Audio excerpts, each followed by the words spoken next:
Hello. नमस्ते दोस्तों। आज हम बात करेंगे गोदरेज कंज्यूमर प्रॉपर्टी स्टॉक के प्रोडक्ट स्टॉक के टारगेट के बारे में और जानेंगे इसके इम्पोर्टेंट सपोर्ट भी। क्योंकि कल के दिन मुझे इस स्टॉक में एक बाइंग अपॉर्चुनिटी देखने को मिल रही है, तो आपको यहाँ पर मैं समझाने वाला हूँ कि किस तरह से आपका सपोर्ट लेवल बनता हुआ नजर आया है और कहाँ पर आपको टारगेट लेकर के चलना है। तो यहाँ पर देखिएगा, अभी स्टॉक ने लेटेस्ट हाई बनाया था और उसके बाद स्टॉक हमारा नीचे आया है। तो आज के दिन इस स्टॉक ने एक तो हमारा जो पुराना वाला जो रेजिस्टेंस एरिया था, जैसे कि यहाँ पर हाई बना हुआ था, यहाँ पर हाई बना हुआ था और यहाँ पर भी हाई बना हुआ था, तो ये एक रेजिस्टेंस का एरिया था। स्टॉक ने यहीं पर एग्जैक्ट सपोर्ट लिया और यहीं पर स्टॉक ने फिर से एक अप ट्रेंड को इंडिकेशन देते हुए हैमर कैंडल बनाया और हाई के पास क्लोज हुआ।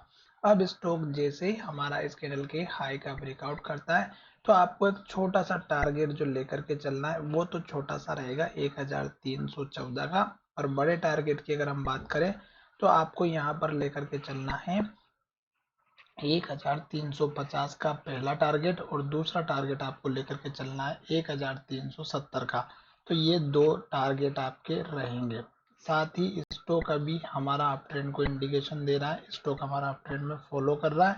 तो आपको ये जो लास्ट का लो है, जो हमारा हाई बनने के बाद स्टॉक ने यहाँ तक लो बनाया, तो ये लो आप अपना स्टॉप लॉस लेकर के चल सकते हैं, क्योंकि स्टॉक में इस लो के बाद स्टॉक ने यहाँ पर लो बनाया और अगर ये लो टूटता है तो फिर हल्की फुल्की गिरावट और भी देखने को मिल सकती है। और फिर स्टॉक के जो सपोर्ट लेवल है वो अगर आप यहाँ पर देखेंगे तो इस कैंडल के लो का, इस कैंडल के हाई का, ये लेवल्स आपको देखने को मिलेंगे। स्टॉक में जब भी इस तरह की पॉजिटिव हैमर कैंडल मिलती हैं तो आप उसके नेक्स्ट ट्रेडिंग सेशन में उस स्टॉक में प्रॉफिट बुक कर सकते हैं 1% से लेके 5-6% तक का।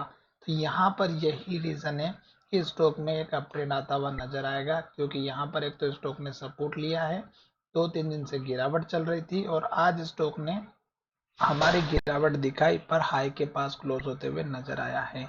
ग्रीन कैंडल बनाई है, 2 दिन से रेड कैंडल बन रही थी और लो का ब्रेकआउट हो रहा था। आज भी लो बनाया पर हाई के पास क्लोज हुआ, तो इस वजह से आपको ये सपोर्ट लेवल और टारगेट देखने को मिले हैं। अब मैंने यहाँ पर जो लेवल से बताया, उसके बाद अगर स्टॉक सपोर्ट लेवल की तरफ जाता है नीचे की तरफ, तो फिर आपको यहाँ पर इस कैंडल के हाई का दूसरा सपोर्ट लेवल मिलेगा, जो लगभग 1261 या 60 रुपए के आसपास का है। तो चलिए वीडियो को यहीं विराम करते हैं। धन्यवाद, मिलेंगे नई वीडियो में।